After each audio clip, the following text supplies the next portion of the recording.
Clavicular collab when? I don't think Clavicular wants to talk or hang out with me for some reason. Not sure why. I've tried reaching out to him, but I've never gotten any kind of response from him.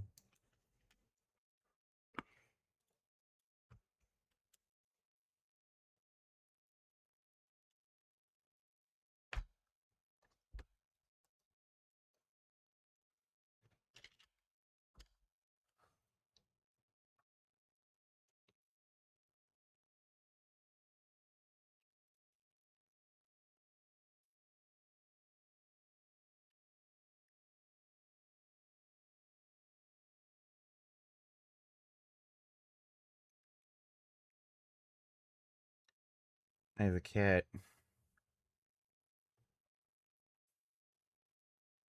Are you gonna lie down, Shilly? Or just make biscuits?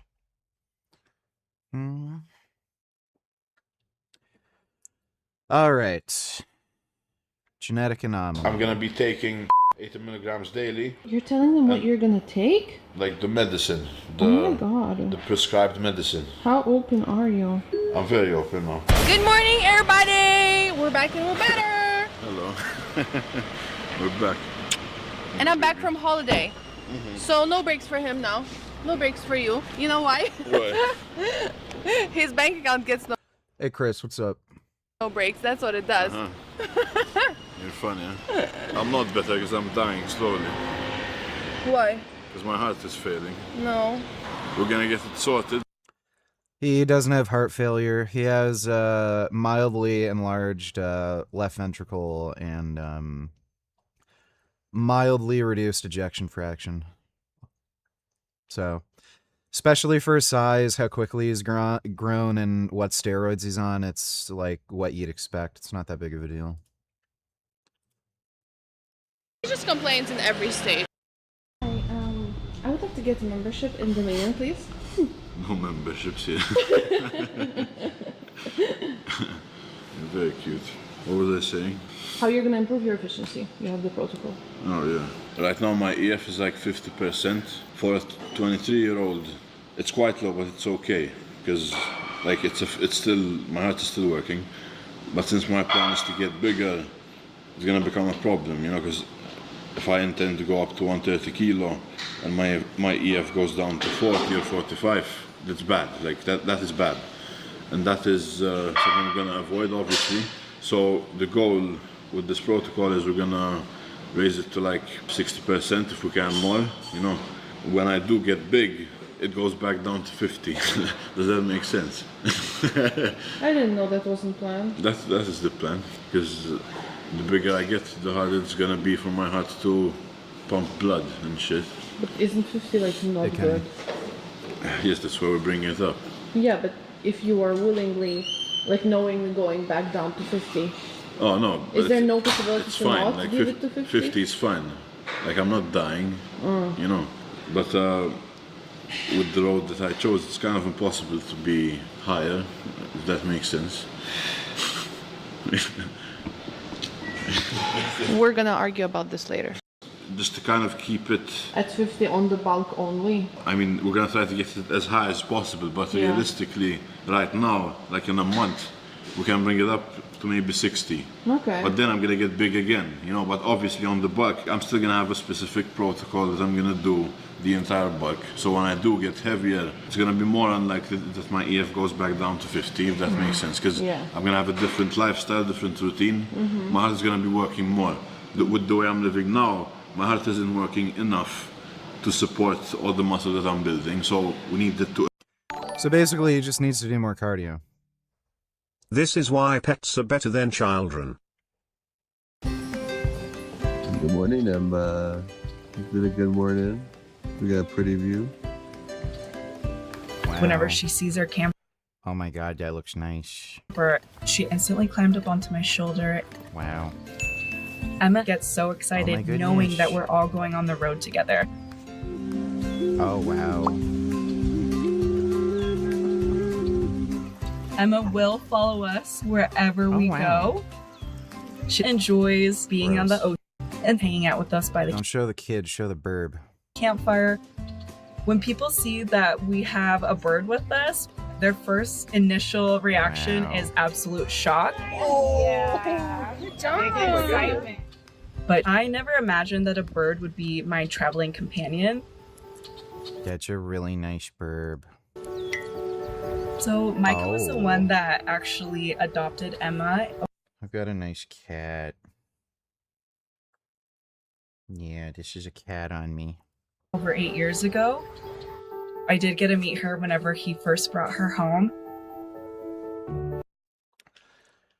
That could actually be a reason why Clav doesn't want to do any kind of collab with me whatsoever. Like, you know, do a live stream or anything, because he's worried about getting mogged or something. Wouldn't surprise me. Like, I mean, look at him next to Saladino. Saladino's dressed like a fucking bum and he's a fucking midget. It's like a 5'8" manlet in a 5'11" man world. Then I absolutely fell in love with her. We're not really sure of Emma's upbringing, but she was clearly stressed because she had a bare belly from plucking. So I feel like our relationship very bonded nice point, burp. and we don't want her to ever experience so many different. It's a very good burp. Thanks, Dodo. To adapt that I'm gonna start doing, which I should have done long ago, or I just keep going on and off. What is it doing? Can you guess? Cardio in the beginning. No caffeine. No caffeine? Zero. Nothing? I took 1 cup of coffee, but no pre-workout. But it's fine, because Huge has pump serum. Did you take the pineapple one? No. Oh, okay. Nikocato's empty cranium.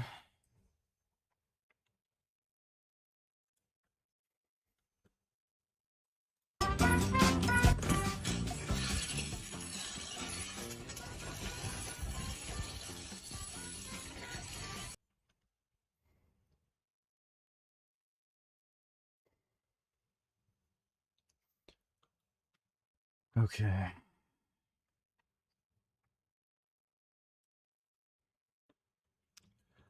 That appears to be the exact same video. You linked me twice. But thanks, Nikocato's empty cranium. Blue raz. So no more stims for me. I'll just take a scoop of pump. No. I'm not gonna lie, I would miss the stims. The goal is kind of to just put less stress on my heart, because I'm obviously putting a lot on it. Less stress on the heart, more stress on your card. I think that stresses the heart as well.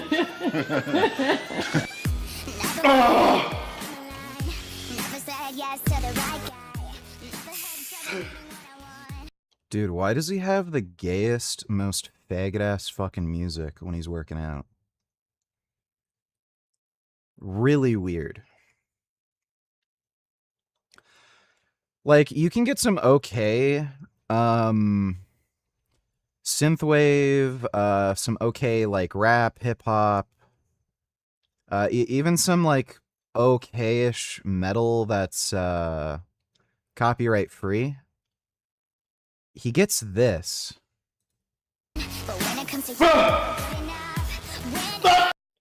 It's like trash fucking teenage girl music.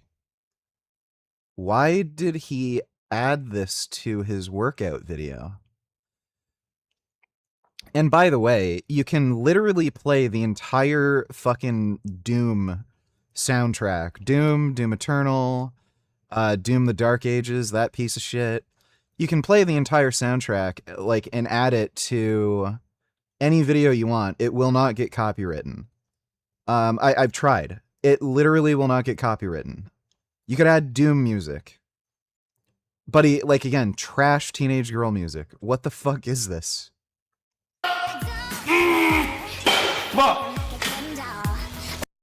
You think his girlfriend's the one editing for him and adds the music? Oh my god.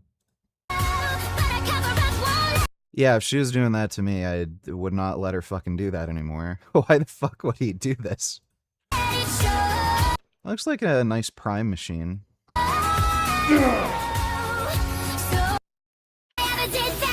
We get started, man, we ain't go. You know, I fucking hate these things.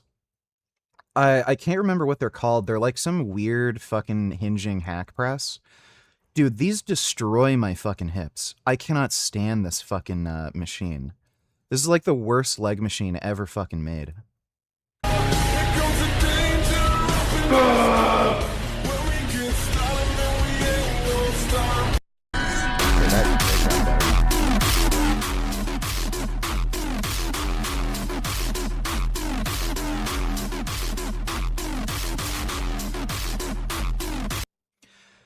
Yeah, he's only 22.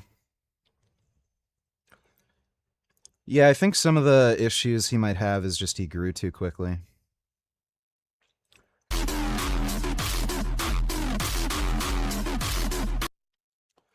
Which is superior, hack squat or leg press?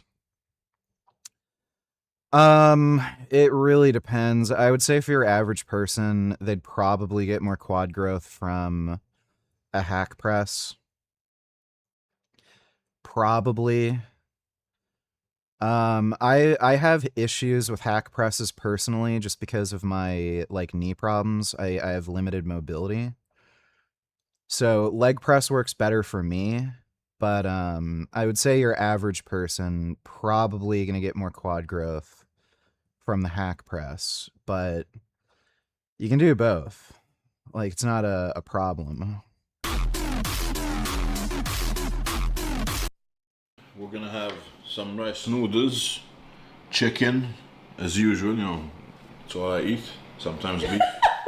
You know, you sounded so enthusiastic. We have some rice noodles, some chicken, you know. I was trying to make it a bit more enjoyable to watch, but this is the same shit over and over. Wait, this is new. I got him another drink. That's this is scary. Baby, what the fuck is this? Hey, date. Are you kidding? So you my know balls are bigger than Dates that. are Yeah, good. cut the cameras. What were you gonna say? I'll eat this and then we'll go over the protocol. Can you Yeah, dates are great. give me a fork, please, man? Yes, of course, babe. It's not like I've been cleaning the whole fucking piece of shit fucking day. It's okay. You're funny, huh? Good. Actually gonna look at my blood work. Calcium score.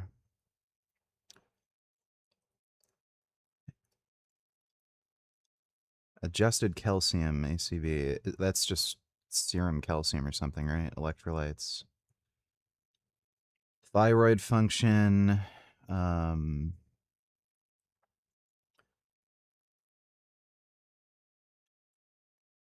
don't know why he would just... This is kind of a useless test, the TSH. Total testosterone, 37.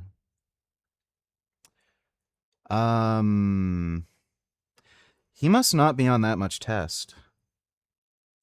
I think the last time I got my testosterone tested, it was something ridiculous. It was like 57 or 58 millimoles per liter. It was through the fucking roof. So I think he's taking like lower, closer to like hormone replacement levels of test and then running whatever the fuck else. I think he's a fan of nandrolone, which might also why he has more of the cardiac remodeling. I don't know if he's gone over his actual cycle. So how did I get so big at 21? What is my steroid cycle? But can I say something? What? Can I? Like, because everyone really is wondering how you blew up. Because you did. Yeah, I don't know if he's actually gone over his cycle. What steroids am I using? There's so much I don't know. You look fucking massive, bro. For that I use. How far do you want to go in bodybuilding, and do you have a main goal?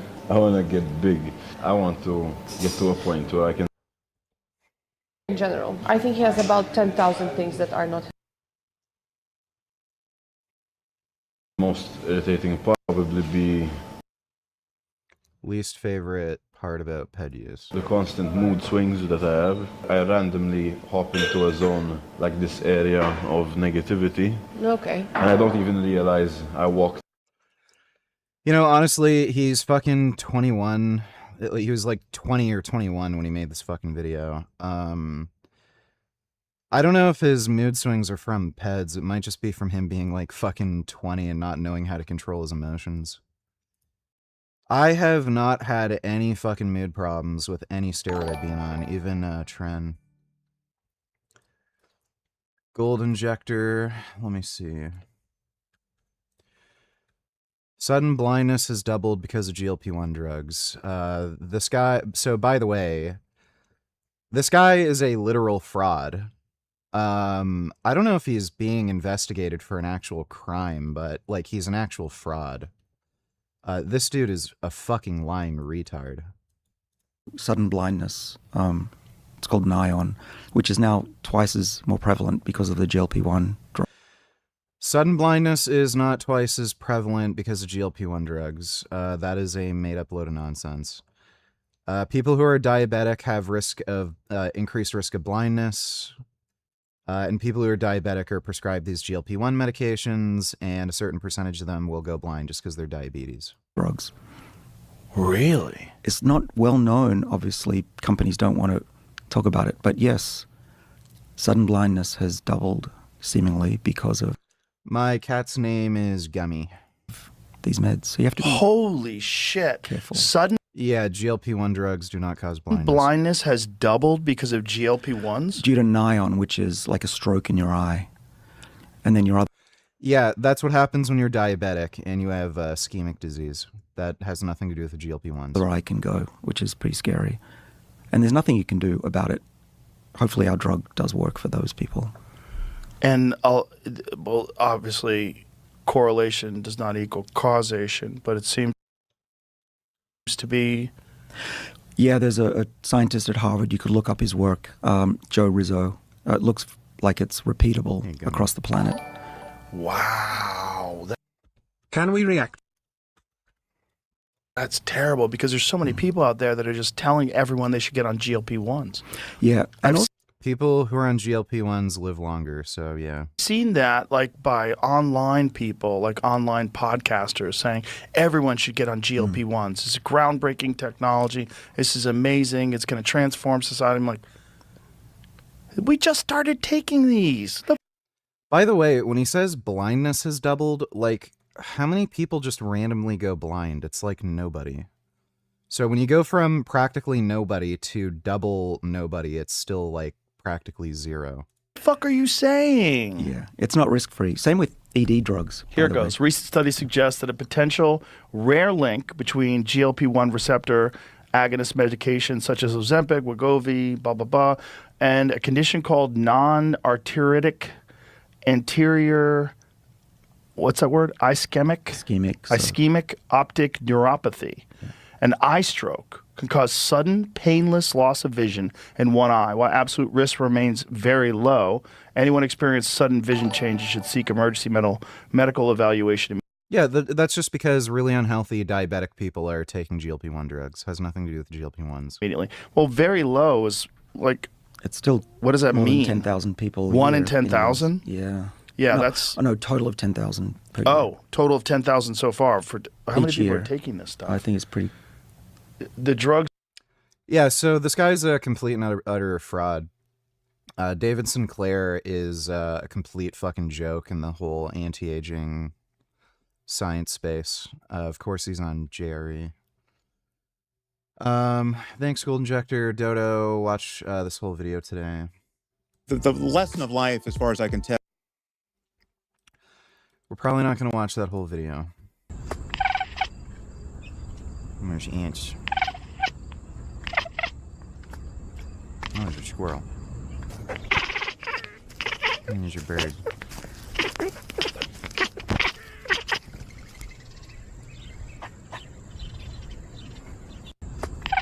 It's a nice cat. Are they gay? Throwing petals like, do you love me? Yeah, they're gay. My head is spinning and it don't know when to stop. Hold on. Instead of Gay. just take your bed. Dude, more people need to be on testosterone. Holy fuck, that's gay. Mister, I don't think we need to worry about Mom Donnie. No matter who wins, very clear at this point that Umic voter was actively trying to suppress Haley Stevens voters by making up a story that her pollster called her to say it's over, and nobody should listen to this guy going forward. Doesn't matter at this point, leftists will use any mega trick in the book, and libs are too scared to call them out for it. Oh, like somebody we know. Uh-huh, yeah. Alright. Dodo's a fucking idiot. Thanks, Dodo. Or, I mean, Destiny's an idiot. Thanks, Dodo. Nikocado, CPAP Machine. What are your top 5 music picks when you work out? Tell us it isn't Mac Miller. I listen to a lot of different shit. It just kind of depends what I'm vibing to. It's like mostly metal and synthwave, you know. There's a few bands that I found recently. Forn, Conan. What else? There's one other. I think Forn and Conan are 2 that I discovered recently. Oh yeah, and Alien Weapons. But yeah, it's mostly metal and synthwave.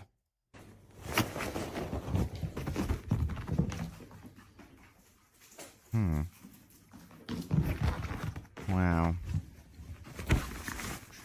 Oh. That's a nice little guy. Thanks, Nikocado. Staying in Malta for the foreseeable future, or are you planning on moving Dude, Malta sucks. somewhere else? Malta's nice, but it's... And speaking of being gay and cats, I know if my cats are gay or if they are brothers. I wanna know if they love each other or if they are lovers. Do I have gay cats? I wanna know if my cats are gay. Do I have gay cats? If they are gay, then that's okay. Do I have gay cats? It's okay for cats to be gay. Thanks, Dodo. It's not the place I need to be to get to where I want to go. And then get stabbed on the streets. Huh? What do you think about mass gainers? What kind of exercises do you do? I want to see if he talks about his steroid cycle anywhere. Is there any different upping your fats for training or not? This varies from person and change things up. Switch it up. Yeah. Do you think it's easier for someone who starts out fat or talking about the gear you're using? Some people want to hop on, but they don't know the risks and where to start. What steroids am I using? There's so much I don't know. I'm joking. Essentially everyone uses the same in this sport. So if you look up Arnold's steroid cycle on Google, I said this before, it's gonna come up. Every compound listed is the same bullshit everyone uses. But like there's no secret to this. Everyone uses the same thing, but everyone responds differently. So the best thing to approach it, see how your body responds first. Don't do anything crazy, don't blast or just do any stupid shit. Get someone to guide you. Yeah, if you want to start, don't start alone. Like, yes. It's not even like start little. And then you slowly titrate up, and this is the same thing for every single compound that exists. Jordan Peterson, well, that depends on what you mean by gay and what you mean by is. Yeah, basically. Thanks, Jordan. I would never disclose what I take on camera, because it doesn't make sense. Everyone takes the same shit. But okay, he's not really sharing what he's taking. If I had to guess, especially since he got pretty bad gyno, he's probably running a fair bit of 19 Nors. That's my guess. Dodo.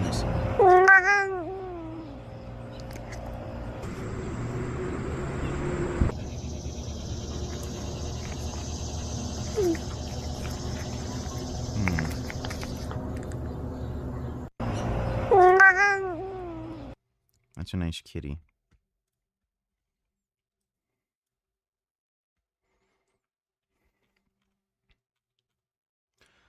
Father is suing 4 major gaming companies for just $1.50 after son reportedly logged 1,868 hours of gameplay. Claims their anti-addiction system failed to prevent his son from playing excessively.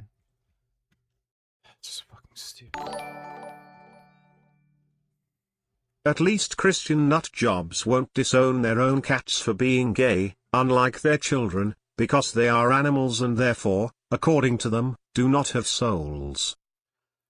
I don't know what Christians think about gay animals. I talked to Andrew Wilson about that once, I think, and he just didn't believe it. Thanks, though, Dodo. Love how parents blame, like, gaming companies rather than their own poor parenting. Islamic illegal immigrants when it's not a woman or child and they haven't got a weapon. Hello, guys. Hello. Nice to meet you. What's your name? From Morocco. What's your name? Okay, Name. Okay. Mohammed and? Hussein. Hussein. Nice to meet you guys. You're from Morocco? Morocco. Why are you here in Spain? Spanish border. Why? No Spanish. Not fuck Spanish. Fuck Spanish. Europa. ¿Y qué haces aquí entonces? What are you doing here then? Hey, relax. Why fuck Europa? You are in Europa right now. Why fuck Europa? Why? I take no fuck Europa. Europa no fuck. Walo, fuck Europa. Fuck you, Walo. Fuck you. Zero. Who the f do you think you are to tell fuck Europa? Fuck Europa. Who the f do you think fuck you are? Europa. Fuck Europa. Go, fuck Europa. Huh? Hey, fuck Europa. Go back to the border if you want to fuck Europa. Yeah. This is insane. It is illegal to obstruct the work of the United CBC is a communist organization. They have some of the most retarded biased reporting imaginable. States Congress. So, questions. And says that in front of you. On the advice of counsel, I respectfully decline the pandemic. Now, he won't. He is calling me before this committee is to get me to say something, anything, that could vindicate his repeated public pledges that I end up, in his words, quote, behind bars. Yeah, they're not able to find anything he did that's illegal, and they're just trying to make him say something untrue in front of Congress so that he can be, like, prosecuted in some way, so it's all just a game. Thanks, Dodo. So I did this like 26th July, yeah. So it was like a week ago. Same time around I did the ECG and the echocardiogram. So I'm just gonna leave it here. I'm gonna scroll through. We're gonna.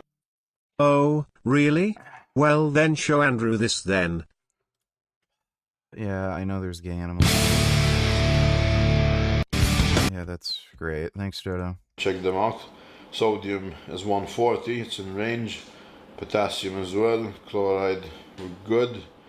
Adjusted calcium, good. Thyroid. Stradiol 140. A lot of people would end up getting like gynecomastia at 140. He got his gynecomastia removed, so I'm assuming he doesn't have to worry about that. Some people are less sensitive too. Good. Free thyroxine, good. Total test I have 37. I'm on the high range right now because I'm on TRT. No way. Luteinizing hormone. No idea what these are, by the way, I'm just reading them out. So right now I'm not fertile. Exactly, that's what I said. Yeah. L140, good. DHEA is 8.93. Cortisol. You can measure cortisol? Yes, it's measured, yeah. Oh. Cortisol AM. So in the morning, like Vitamin B12 is pretty low. Yeah, it's not very high. Dodo, this is what happens when Trump doesn't support Ukraine with the aid they need. Wow, VG, this is insane. Is Putin out of his mind? I thought Trump was going to end the war in one day. Now this. Russia plans potential attack on NATO to test strength. U.S. intelligence finds. Yeah. I like if NATO gets involved at all, like again, Russia's even more fucked than they were to begin with. Honestly, I think it has more to do with some kind of mass recruiting plan that he has than any kind of strategic benefit with attacking NATO. Thanks, Dodo. Chill. That's actually a really good sign. If I do it in the evening, it will be very high. Spain. No, I'm joking. But yeah, after No? the video. Good.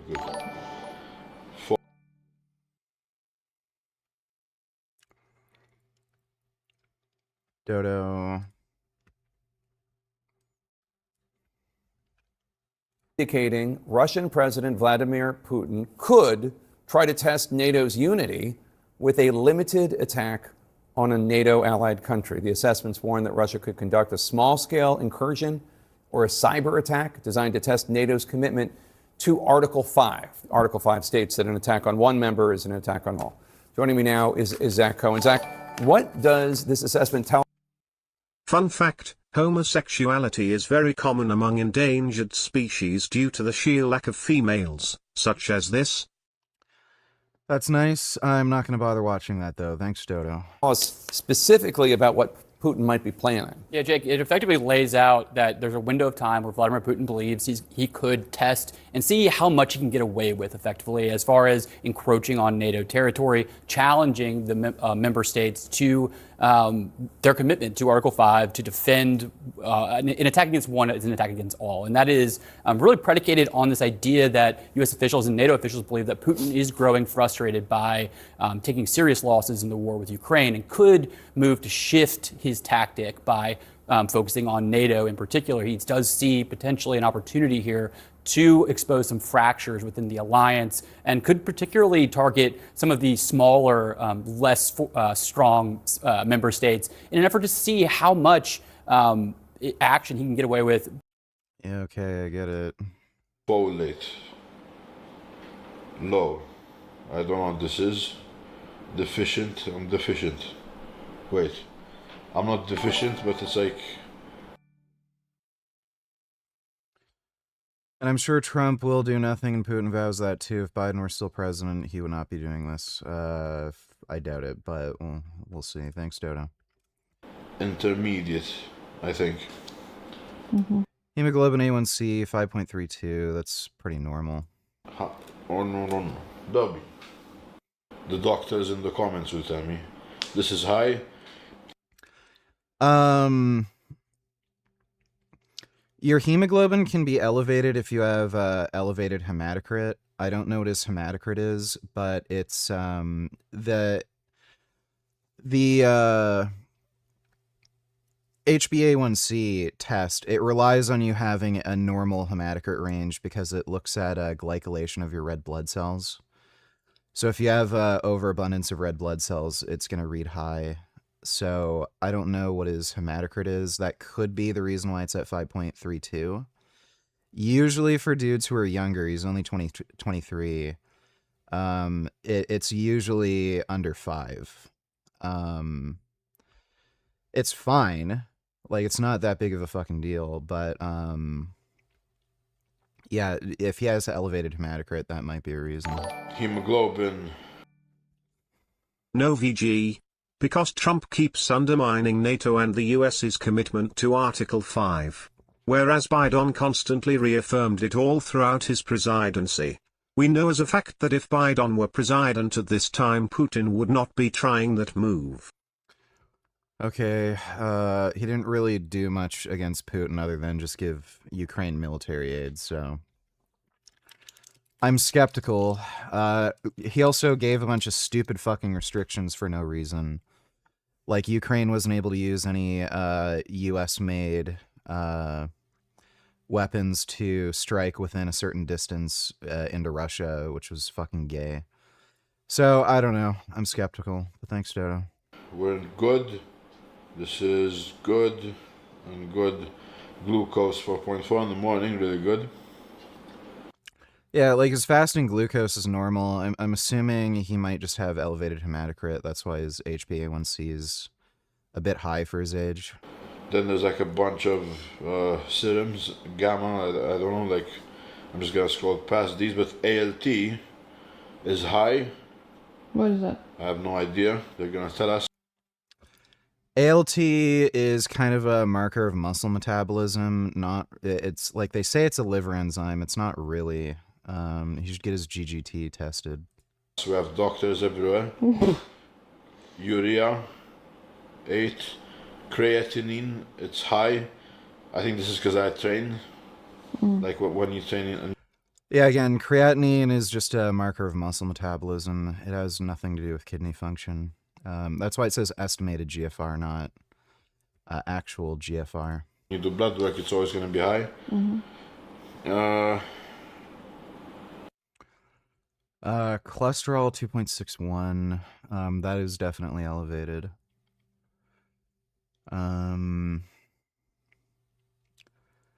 What does it say his HDL's at? 0.8. Yeah, it's pretty low. HDL. LDL 1.3, so it's elevated. HDL is low. Non-HDL, I think it's good. I don't know. There's no reference range here, so just like look through and tell me what you guys think. Calcium, magnesium, white blood cells, so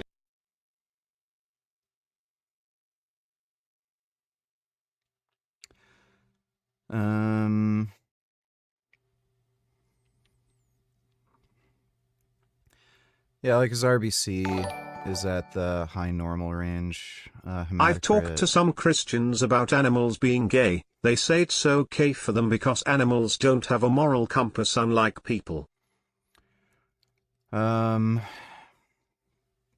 Okay. Most Christians I've talked to just don't believe animals are gay, but thanks, Dodo. Yeah, his hematocrit's only 47. That's usually where I'm at. My hematocrit hasn't gone above 48 so far. So his HbA1c being a little elevated, he might just be prone to diabetes or something. these are like my blood. You can What's look your through. white blood cell? White blood is 6.8. Sound of the kidneys and liver, and it's fine. Kidneys and liver are good. Echocardiogram, because I did one in February. Nothing changed in terms of size from February, so we're good there. Just my EF dropped down a bit, and I think it was because maybe I was getting like a bit lazy on my cardio, this bulk. Well, I just grew too fast, you know. Like, we did not think that I would get this big, this bulk. Everything was kind of unexpected. Okay, blood work, good. Now we're gonna see. You know what really protocol. pisses me off? What? How people are like, they're watching you like so closely, and like anything off, they're like, oh my god, you're gonna die, you're unhealthy. Why doesn't every bodybuilder in the Olympia get that? They're so much unhealthier than you, and there's so many other influencers. I'm not gonna say names, but they're loved, and they're like, oh my god, you're so freaky, freakiest 19-year-old, and they look like they're gonna die, and no one says anything. Because they don't put their Just blood work haters. online. Like, they don't show their health online. But even if you didn't, you still get those comments, and No, I they think don't. Everyone does. But I do get them more. You get them way more. I don't know. Okay, the main question today that I want to answer is my heart failing? Now, this is a serious topic. I'm obviously, even though I'm honest with what I'm doing, I don't necessarily show you guys everything, but I just wanted to clarify the situation a bit more. And for some reason, I know everyone thinks I'm screwed, so this is why I'm going to address everything. I haven't given you the full picture. You know? He's 22, not 19. And just so you guys know, I've been doing organ imaging for the last 3 years, which is when I started gear like 3 years ago. Ever since I started, I've been doing it every year. My LVH has not changed for better nor worse in the last 2 years. And while we're doing this, I have never went into bodybuilding with the mindset of I want to get big, I don't give a fuck about my health, and just like going all in, not caring about my future, you know. I have always watched my health and my markers. So he's saying his LVH hasn't changed. So The only test that I haven't done is a calcium score, I think it's called. There are times where I pull back, there are times where I push, but overall I have always used my health as an indicator if I should push or not. You know, I have never pushed any gear, I have never pushed where I'm unhealthy, you know, so I'm always trying to conserve my health while I'm doing this, because I know that I'm kind of at a risk here, you know, like I'm getting bigger every year. My heart is getting bigger now, which is even more why I need to be careful, you know. But for some reason, everyone thinks I'm not actually watching my shit, even though I kind of put everything out there. Maybe I don't say it clearly, but everyone thinks I'm blasting like a fuck ton of gear as well, which is a compliment because I don't feel big, but I am getting big, you know. But I got this far. I haven't really pushed anything. Obviously, I'm never gonna reveal my cycles because I'm not one to push gear, and I just don't want to do that, you know. But if you guys take my word for it, I haven't really pushed at all. It's been only 3 years. This physique and what I've built is the result of just my body responding to proper training, nutrition, and just gear overall. You know, I have the genetics to grow. It's proven now. And I want to see how far I can go, you know. I'm not just gonna blast till I'm fucking dead. That's not how this works. I don't want to do that. Yeah, I just want to make that clear. You know, I have a cardiologist, I have a doctor, I have people actually watching over me and what I'm doing. You know, we're... Me. Sorry. Yeah. She's my cardiologist. No, but like, I have a good circle around me, you know, so you guys don't need to worry about my health. I'm being completely serious with you. And if something was really wrong, I would say it. Now, obviously, I take 80 milligrams telmisartan a day. I do have the ambition to go to the Olympia stage and get unhealthily big. You know, like I'm gonna get to a size which is not healthy long term. But I don't plan to do this for a long time, in a sense. Like, I want to retire by like 35, you know, or 34, maybe before that if things go well. But the point is, I do see myself having a future, and my health is a priority. I've always been doing blood work and tests. Till now, I haven't had an instance where like any marker or scan was off. Till now, you know. The reason why we brought up my EF, which again, I'm being completely fucking honest. I'm showing you guys everything, like, you know, I'm being honest with what I'm doing. There's no reason for me to lie. Till now, I had no problems. Now my EF is being brought up because it is close to becoming a problem, but it's not a problem yet. You know, I'm trying to avoid that with the protocol I'm gonna tell you guys about team. So thank you to Joshua De Bono. He's on Instagram if you wanna follow him. You know, this is way too long, so I'm not gonna go over it like fully. I'm just gonna scroll through it, pause and read if you're interested. But the main what does that say at the top? Following review by your cardiologist, mild physiological left ventricular hypertrophy consistent with long-term high-level resistance training and athletic adaptation. So this might not even be, like, really much directly to do with the gear he's on. Really, VG?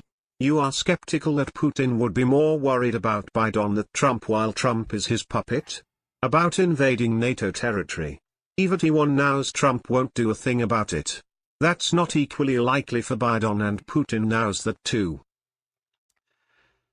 We'll see. Like, you know, Trump's done some stuff that Putin didn't like, but there, like, you have to separate what Trump does and what he says. He says a lot of stupid shit. That's for sure. And he's said a lot of things that are weirdly friendly with Putin. But he has given Ukraine quite a lot of military aid. It is paused right now. It seems to have more to do with just the administration's push to get Europe to commit to more defense spending, rather than them just being friendly with Putin. But we'll see. Thanks, Dodo. pause and read if you're interested. But the main objectives are maintain resting blood I'm taking 80 because that's the maximum dose where any more doesn't seem to have any beneficial effect. pressure consistently below 120/75, you know. So I'm gonna be checking my blood pressure way more next block, because on the last block I wasn't necessarily doing that as much, I'm gonna be honest. But like I know my blood pressure was good. My EF is 50 to 55%. So we want to fix the cardiac function here, you know, scientific.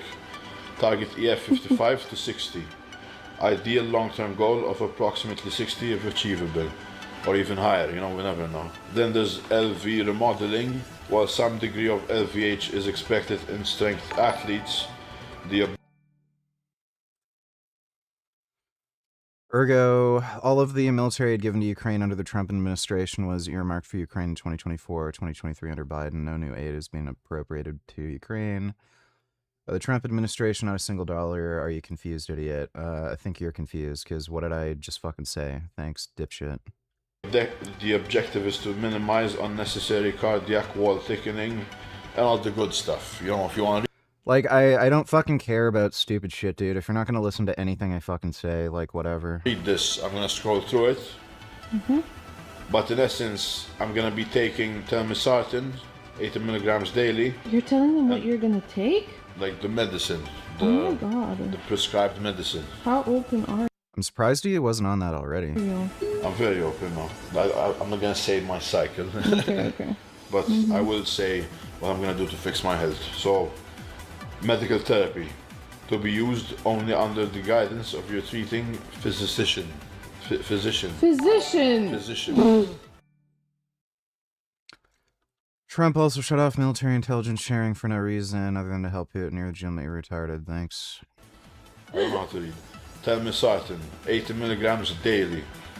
Purpose: optimize blood pressure control, reduce chronic cardiac afterload, support favorable ventricular remodeling. Then there's Cialis. Okay, fine. What? Fine. Cialis, we're exposed. Cialis, pre-workout.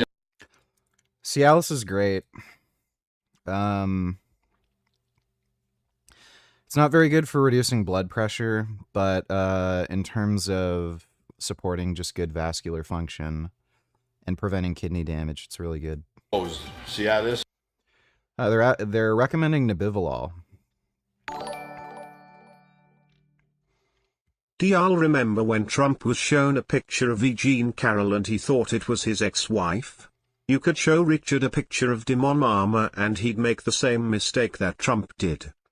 Thanks, dude. Nebivolol makes sense if he needs to get his resting heart rate down. Beta blockers aren't great for athletes, but I'm pretty sure Nebivolol, it has the least impact on performance. Pre-workouts, yeah. Isn't that to make your penis strong? No. It's like Viagra. Like it's yes, it does that. Supports vascularity, everything. Assist in controlling resting heart rate, reduce excessive sympathetic stimulation, support myocardial recovery. Coenzyme Q10. It's debatable if that really fucking does anything. Ubiquinol, I'm still waiting on these. I ordered them from Amazon. 400 milligrams per workout. Then. So they're recommending him be on maintenance TRT only and avoid weight gain. That definitely makes sense. We're gonna have a lifestyle and training. Like most of, especially since it's mild LVH and it's pretty consistent with what you'd see from a lot of strength athletes. This is probably entirely related to like his weight gain, not really the steroids. Prescription, so this is the main thing that I was talking about earlier. I'm doing 20-30 minutes of cardio daily post-workout, and preferably always on the Stairmaster because it just instantly brings me up to 145 BPM, you know, so that is fucking amazing, and I just feel good, you know, I'm feeling good. So, but when you don't track your, like, there's no stress on the joints and shit, so aside from all. So yeah, they're recommending 30 minutes cardio, target heart rate of 145, and 2 sessions interval training, 20 seconds, 95% effort, 40, 60 seconds active recovery, 6 intervals, up to 10 intervals. Yeah, it's not that difficult. My fucking training that I'm gonna do, everything. Yeah, so I'd say he's not in terrible shape. Like the one big standout on his blood work is his LDL is pretty high. He's kind of like crap, so. All right, Clav and Saladino, retard maxing. Dairy because I'm on Saladino. MSAM. Okay. So just like the way it metabolizes is kind of like it's a recipe for disaster. Okay. With MSAM. We'll skip it. Yeah. We'll go. What about? Do you do eggs? Eggs. I like eggs. Stock eggs. Yes. We'll stock eggs. I have at least Eggs taste like farts. a dozen eggs a day. They're also not good for you. He has a dozen eggs a day. The fuck? Okay. What? Yeah. How do you eat your eggs? Scrambled. Okay. Scrambled, plain, easy. I don't do any of this shit. No like protein powder copes. You know. Okay. Yeah. I think real meat is better. You know. Absolutely. In a pan. A lot of vegan protein powders there. I could see it. You know, the protein powder. But if you make too much of your diet, not great. But you know. Just like makes you shit yourself. Depending on the protein powder, the bad ones do. Yeah. The bad ones do. There's some good ones. Yeah, Vega. Like, all these are vegan right here. I do not have shitting issues on protein powder. I know there's a lot of people who take whey who have problems with shitting. Probably because of a dairy allergy. So, do you know how to navigate eggs? Do you think about this at all? So you want me to like rank them from like worst quality to? Yeah. What do you think is the best here? So the worst, the best would be the pasture raised. Yeah, he's on it. Pasture raised. Then probably the organic. Well, this one's organic pasture. No difference in nutrition. Pasture raised, so that one's probably even better. Okay. And then free range is like a tier below pasture, right? Yes, free range is a tier below pasture. Okay. And then what else do we have? Basically, if it doesn't say free range, you don't even want to eat it. This one says outdoor access, which is probably like free. I don't know what the hell Orgain is. Outdoor access, it's like prison. Yes. You know, you get 1 hour a day. Yes. Well, that's what free range is like. Free range is like prison. They get to go outside, and I think they have the amount of square footage as a piece of paper per chicken. Hey, Gum. What are you doing? You tired little kitty? Is kitty tired? Brutal. When you get pasture raised, you get 108 square feet per chicken. So like legally, any chicken that is a pasture raised egg producer has to have more space outside, and they actually have to go outside. Free range, you have no idea. Would you rather be a free range chicken or a prisoner in El Salvador? Probably a free range chicken, bro. I don't know. I feel like there's definitely an argument there. Yeah, I mean, the El Salvadorian prisons sound pretty intense to me. So we actually did a video, and I bought like 10 different types of eggs from this exact Whole Foods, and we ranked them. And these Vital Farms were actually some of the best eggs. I have no affiliation with them. Like, they taste good? They taste good, and you can look at an egg if you want to get really egg. Why are you so retardedly charitable with everything Trump does? Thanks, waste my time. You're way too charitable to the point where you're clearly mentally retarded and need to be dropped on your head to be fixed.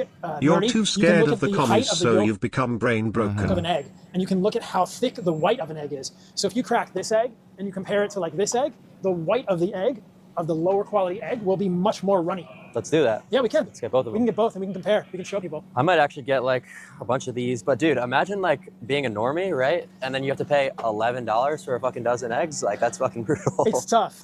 It's tough. I mean, I think eggs are a good investment. I mean, that's a lot of nutrition in an egg. And again, there's not much nutrition in an egg. And a lot of cholesterol in eggs, but this cholesterol. Yeah, that's bad. In the eggs doesn't really raise your serum cholesterol much. It does. If you go from a cholesterol intake of 0 to a cholesterol intake of roughly 500 milligrams per day, you expect to see roughly a 15% increase to your total and LDL cholesterol score. So it does. And that's a substantial increase. Only in a small amount of people. And it's not that big a deal. Super healthy. And you think about it is that big of a deal. That's the main risk factor for heart disease. what else is in an egg? Choline, vitamin A, riboflavin, folate. And then in the white, yeah, those are all things you can get without raising your cholesterol score. You've got more riboflavin, high quality protein. There's certain nootropics that you need. Buddy, like these are two fucking twinks. Look skinny as shit, and then they're like, it's got the highest quality protein. You're not really doing much with that protein, are you? Take your choline, for the alpha GPC and stuff. With the folate or the choline? The choline. Yeah. Choline is a precursor for phosphatidylcholine and all of the like cell membranes, neurotransmitters. That's great. You can just supplement with choline if you think it's that big of a deal. There's no evidence a normal balanced diet without eggs is deficient in choline. Didn't Paul used to say high cholesterol is a good thing? Now he's saying eggs just don't raise your cholesterol that much, so it's okay. He shifted his stance. Yeah, well, There's literally no arguing it at this point. ApoB, which is the measure of your total cholesterol particle count, it's unequivocally the main risk factor for heart disease. So people used to come up with all these bullshit excuses like it's inflammation, not cholesterol, that causes heart disease. That's been debunked. There's been a number of different anti-inflammatory drugs that have gone through trials that had no impact on ASCVD. So, and just recently, there's an anti-inflammatory drug that targeted IL-6, which is the inflammation that's in the artery itself. Had no impact. People would also cope about statins, saying it has some anti-inflammatory effect because it affects cholesterol production really early on in the enzymatic chain, and it affects some like inflammatory pathway. Well, we have PCSK9 inhibitors now. PCSK9 inhibitors don't do anything but alter the cholesterol receptors in your body's cells. Has no anti-inflammatory effects, doesn't affect the enzymatic chain of how cholesterol is produced. And it lowers ApoB more than any other drug. You see roughly a 50% lowering of ApoB with PCSK9 inhibitors. And guess what? Massive reductions to heart disease risk with PCSK9 inhibitors. They're by far the best cholesterol medication made yet. So there's no more cope anymore. If Paul's going to say ApoB has no effect on ASCVD, like he's just such a deranged lunatic. It's like being a flat earther at this point. So yeah, he shifted his stance and is basically saying, oh, well, it doesn't really matter that much. It only raises it a little bit. He's shifted his stance on a lot of things like that, where he just keeps like slowly pulling things back. Thanks though, 21st. Transmitters, acetylcholine. That's what alpha GPC is. It's a type of choline that's helping you make neurotransmitters for your brain. Yeah. Do you do like a lot of research into like those nootropics? Because I know you don't use like Samax. I don't use any of them, so I don't do a lot of research into it. I'm more interested in like, how do I use this to feel as good as possible? And then what really gets me curious is why do Dude, this guy looks like a fucking starving crack addict. humans get sick in the first place? And that's where I think food quality comes into the conversation in a big, big way. Because I think that long term, the lack of food quality that's what I believe strongly, is that low food quality is what causes chronic disease long term. Yeah. You know, like it catches up with us. Yeah. My whole thing was, I was never really super longevity oriented. No. I was like, fuck, man, like I have to ascend and then I'll worry about it. Because like, you know, why would you want to be a subhuman for a long period of time? But now you got a great life, You know and what all I the mean? people watching you. Well, now I'm like shifting the focus. I love a it, little dude. Bit, So you're but, thinking about longevity a little more. yeah, but if I was an incel, This guy was doing meth not that long ago, so it's like kind of a joke. I'd want a longevity man. You know what I mean? Like, But just stop being an incel, you know? well, that's what I'm saying. Yes. So you have to ascend and then like figure it out. It's brutal. It's brutal. Yes, it's brutal. So I like these. Dodo. Earlier today, I got Grok to admit that Palestinians are more related to ancient Jews than modern day Jews are. It took a little bit of guiding, I would say, of Grok, you know, because Grok has had a lobotomy. I don't know what this has to do with anything. Where it is programmed to say, oh, no, you know, the Jews are related to the Jews. Because the whole claim of the Zionist Jews is that this land is ours. It's biblically ours. It was given to us by God, and you all need to leave. And They all originated from the same tribes. Jews were kicked out of Palestine by the Romans, so yeah, their genetic makeup would be different after this length of time. What the fuck does that have to do with anything? response to that has always So she's saying, I would rather have an Islamic jihadist terrorist state occupy the territory of Israel because the genetic diversity among Jews has changed.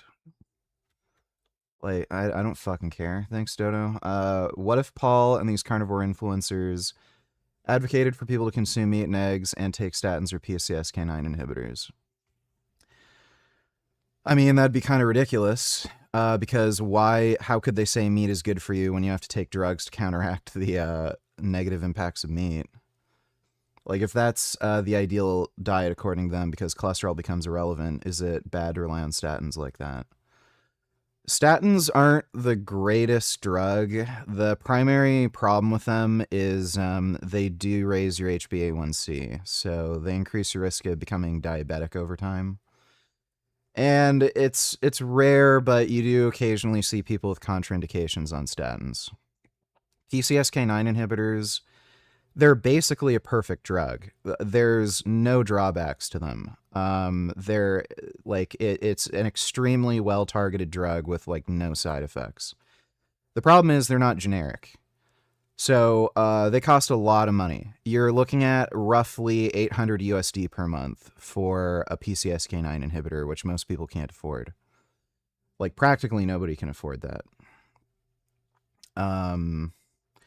But yeah, it wouldn't make any sense to have carnivore influencers advocating for the use of statins and PCSK9 inhibitors because they're saying meat and saturated fat and cholesterol, like it's all good. But then why do you have to take drugs to counteract that effect?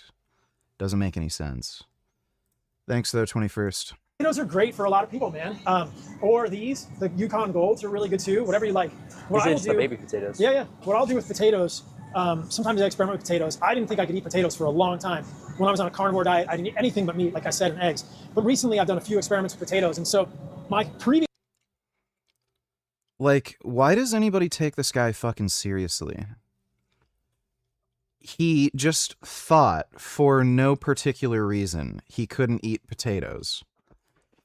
And then when he got health issues from eating nothing but meat, I'll try eating potatoes. Oh, actually, I feel better now. Like, and this is a guy who, like, again, flaunts his medical degree. I'm a doctor. I'm so knowledgeable. For some reason, I was just afraid of potatoes, but it turns out, yeah, it's better than just eating meat. Like, what a fucking clown. Previous hesitation with potatoes were that the skin has some oxalates, and then the skin of the potatoes, if you find a potato with an eye, you know what I'm talking about, like an eye on a potato? Yes. The eyes of potatoes actually do have alkaloids that can be problematic for humans and cause headaches and stuff. So if you see those little eyes on a... What a fucking neurotic pussy. I could get a headache. Like, who the fuck's ever gotten a headache from eating a fucking potato? Potato, you just got to get rid of those. And so if you skin the potato and you get rid of the eyes, it's a little bit of that right there. You can kind of see like a little bit of the eyes on the potato. Those are like sprouts. If you get rid of those things on a potato and you boil it, most people can handle potatoes pretty well. Okay. And it's a great carbohydrate for a lot of people. It's very filling. They've done studies looking at satiety indices of food. So how much they gave people, I think it was a 100-gram portion of 35 different foods, give or take. I'll find you the study. Boiled potatoes were the most satiating food in the whole study. Mm-hmm. Okay. So that's incredible. Like if you're looking for a food that keeps you full longer, boiled potatoes are amazing. Steak was also high, and you can imagine things like cookies and donuts, very low. Yeah, sugary carbs. Sugary carbohydrates. They're just quick digesting, so I always would prefer those before I was working out, but they cause a lot of issues, like with, that huge spike with the IGF-1, like I don't like how Paul is touching all the potatoes with his dirty hands like Frank. Yeah. And who knows if he uses soap or not. Thanks, Dodo. acne and stuff. Yes, and I think the sugary carbohydrates are problematic at the level of your gut. Yep. So this is really interesting. Like when you eat this carbohydrate, right, you've got amylose and amylopectin in here. You got some starches that will get broken down into just pure glucose. But there's so many other phytochemicals in here that it doesn't really cause an overgrowth of the bad bacteria in your gut. We're getting a little technical, but it doesn't cause dysbiosis. It doesn't cause dysbiosis. You're super smart. You're into this stuff. It doesn't cause dysbiosis. So my thinking is that when you eat pure table sugar, so sucrose, this disaccharide of glucose and fructose, you're basically feeding all the bad bugs, and there's nothing in there to prevent overgrowth. Mm-hmm. But when you have fruit, you have hundreds, if not thousands, of phytochemicals or this. And those phytochemicals, the polyphenols, one of the things they do is actually stop the overgrowth of bad bacteria in your gut. It's pretty interesting. Okay, wow. So fruit doesn't cause dysbiosis in the gut. Fruit doesn't cause the same negative effects in humans that sugar does. Obviously, you have to eat it sort of in the context of your life, how active you are, all these kind of things. But fruit is super healthy for humans too. Okay. Do you eat fruit? I should. Let's get you some. Yeah, we should get some fruit. So we'll get some of these potatoes too. What about almond milk? Brutal? I guess almond milk isn't the worst thing in the world if it's just almonds and water. It's just like low calorie, so just something to drink, because just regular water without any flavor into it, it's just like, I know I'm not going to spam it as hard. It's hard. The thing about almond milk is some almond milks have seed oils. We may disagree on what you think about seed oils, but I'm not a Yeah, the seed oil thing. What a fucking fan of retard. seed oils. Yeah. So I would avoid that. I like regular milk, but if regular milk, for some people, the whey can trigger acne and other issues. So if regular milk is an issue for you, choose an almond milk that is just almonds and water. Like, it's so bizarre too. He's like talking about this ancestral diet thing. Dairy allergies are the most common food allergies on the planet. Second most common allergy is egg allergies. So why would he think like milk is like an ancestral good food for humans when at least half the world's population is literally allergic to fucking milk? Just avoid the carrageenan. So that's the other thing I have with the plant milks is the thickeners, the emulsifiers like carrageenan or mono and diglycerides. There was a 2024 study that came out. They are totally fine and safe to eat. Obviously, it's observational, but it actually showed increases in multiple cancers. I think it was breast and overall cancers with carrageenan. You see increases in cancer with fucking milk and meat.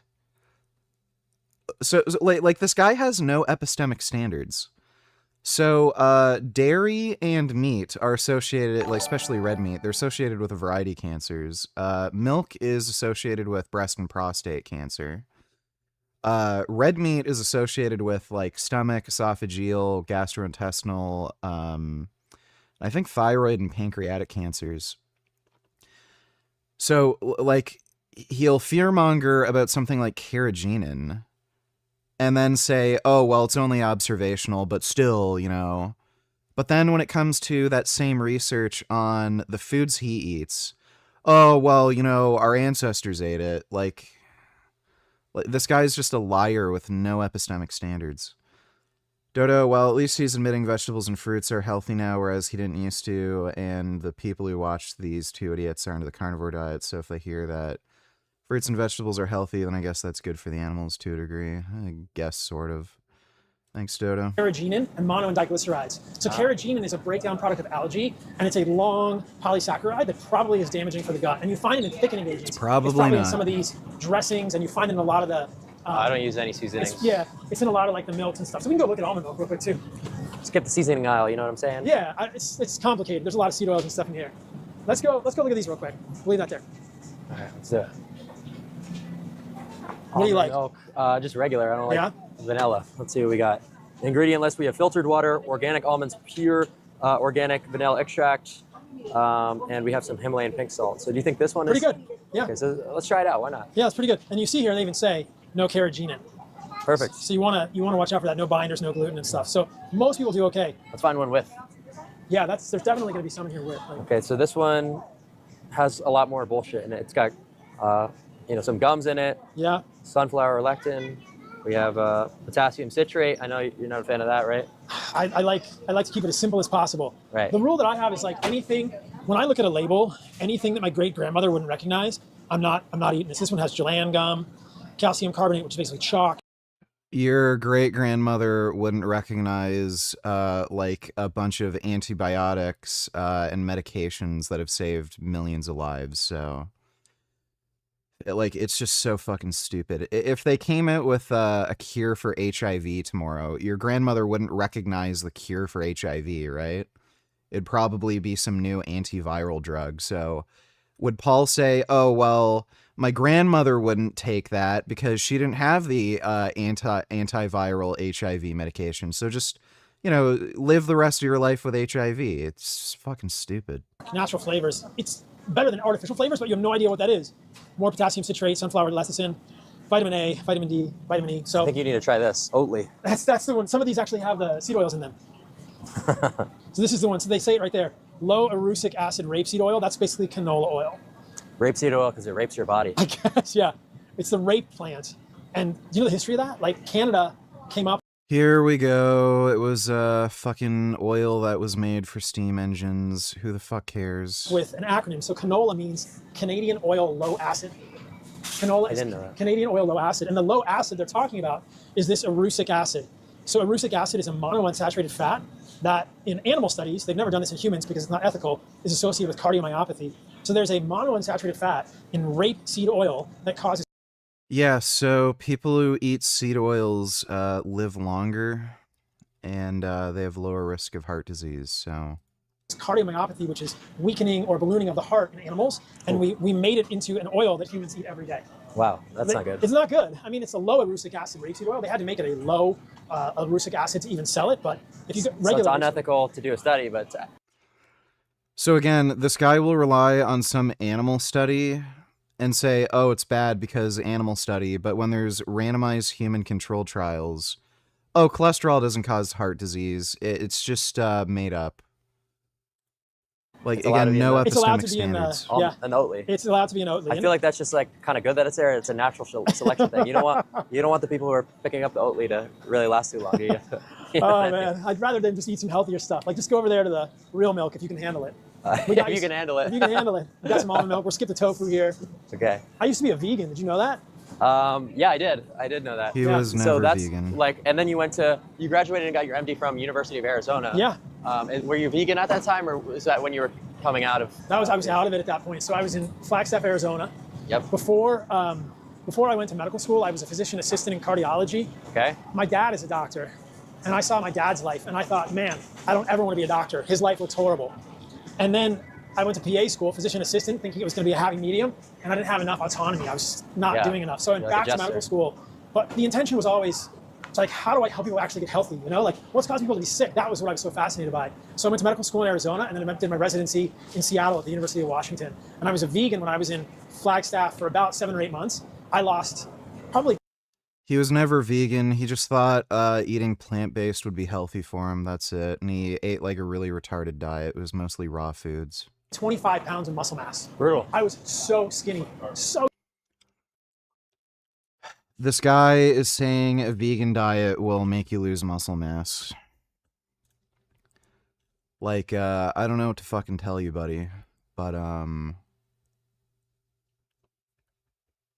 like, just look at the guy. He's fucking skinny and weak as shit. And then he talks shit about vegans. Like, what the fuck?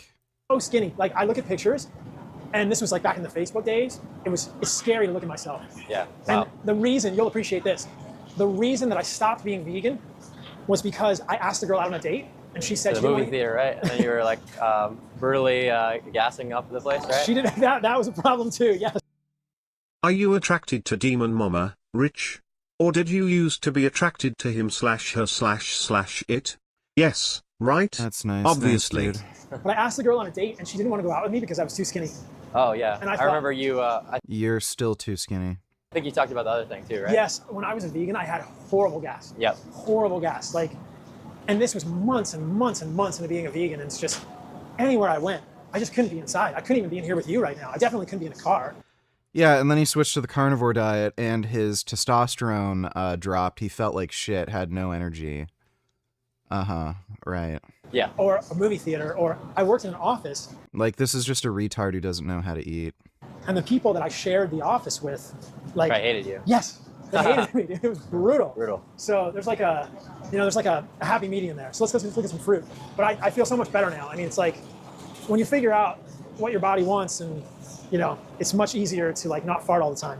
Do you like apples? I do. Do you have a favorite apple? I would say probably green apples. Yeah. That's probably the one I would go with. Okay, we're if I getting had some to. green apples. I think liking green apples is a trait associated with like sociopathy. I think you got it. Red apples are your best. Oh fuck. What That's happened? not good. Green apples are all right sometimes. They're very sweet and sour. Dude, I tried Cosmic Crisp apples. Holy shit, those are fucking good. They are so goddamn sweet. They're like candy. No. Called out. We're gonna Brutal. get these two. Cosmic Crisp are my favorite. Okay, I'll get whatever, man. Yeah, we'll get you some green You apples. actually Yeah, think those is are that just your personal incredible. I'm opinion? just joking with you. I just hate green apples. I think you're gonna like these Cosmic Crisp apples. These are awesome. Okay, let's do it. Let's The get a thing that couple. I like about fruit is convenient, right? Yep. Before I came over to hang out with you, I was in the ocean and we were filming some stuff, and I just ran back to my condo and I grabbed some apples and I grabbed some steak and I just ate an apple or two in the car. And they're just, fruit is convenient. So, like I said earlier, I think fruit is super healthy for humans. There's so many good studies showing that whether it's apple juice or cherry juice pomegranate juice, Orange juice? grape juice, orange juice. I like that. Yeah. I mean, fresh squeezed orange juice Yeah. whenever I get the chance. Oh. I'll definitely, or mango juice. Let's see if we can find some. I really like that kind of stuff. But like all those juices improve endothelial function. So the lining of our blood vessels is called the endothelium. You know this. Yep. So they improve endothelial function. They actually decrease LDL oxidation.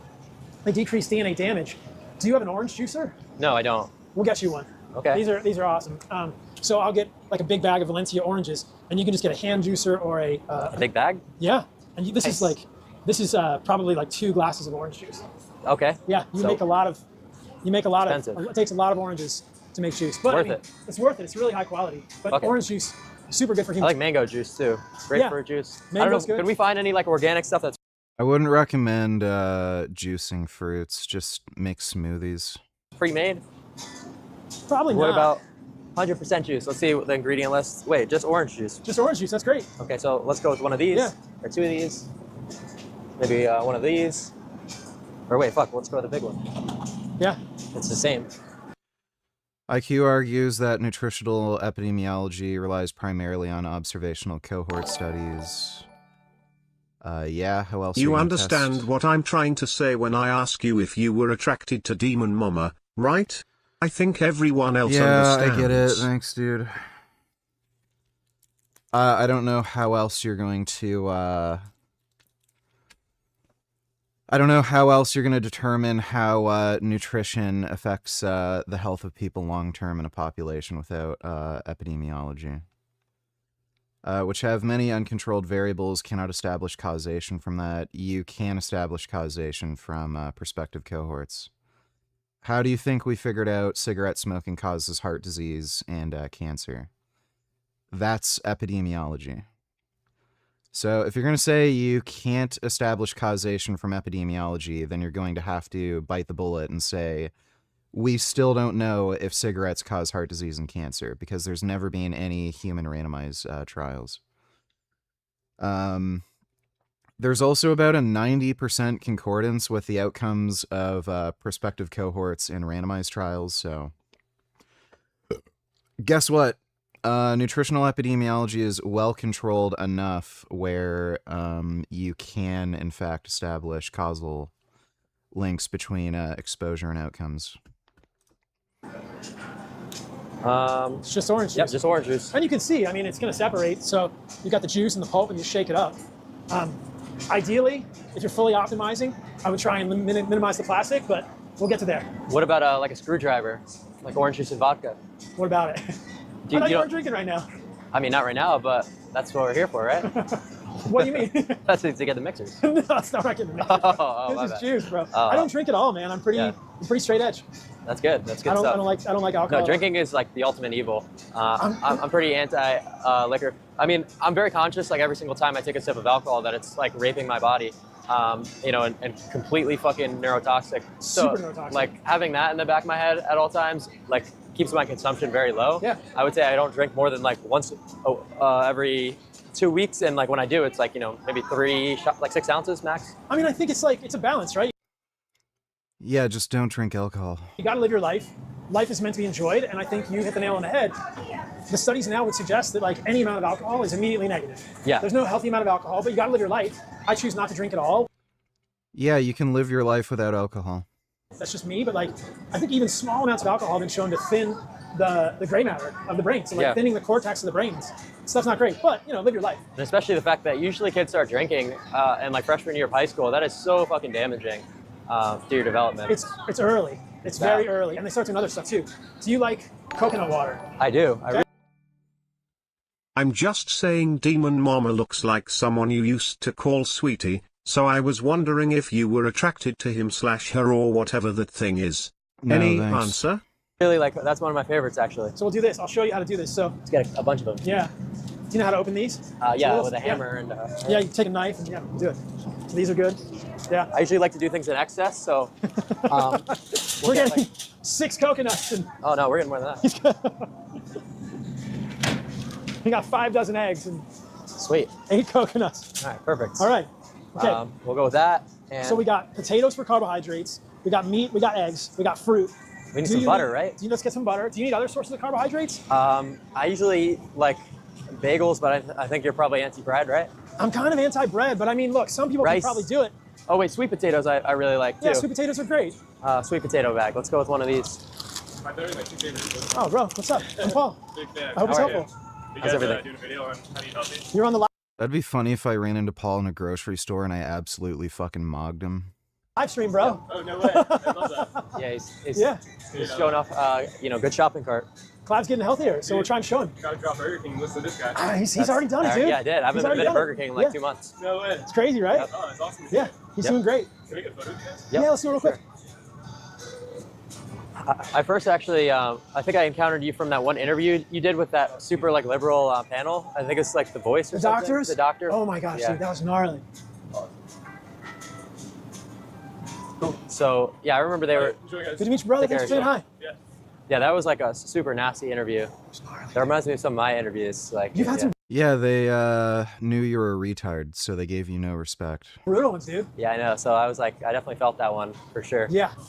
So I rewatched that when we started talking about doing the collab. Yeah. Just because I was like, that was the first memory I had. It was so bad, dude. Yeah, I know. They were just like such obnoxious like douchebags. They on sat me on the.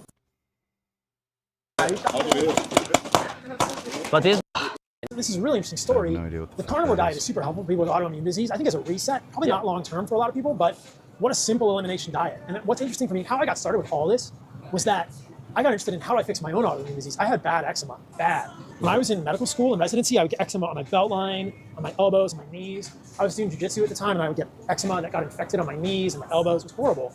And then I would come home from work, and I had shirts tucked in, and the shirts were like serous fluid from the eczema and stuff. It was bad.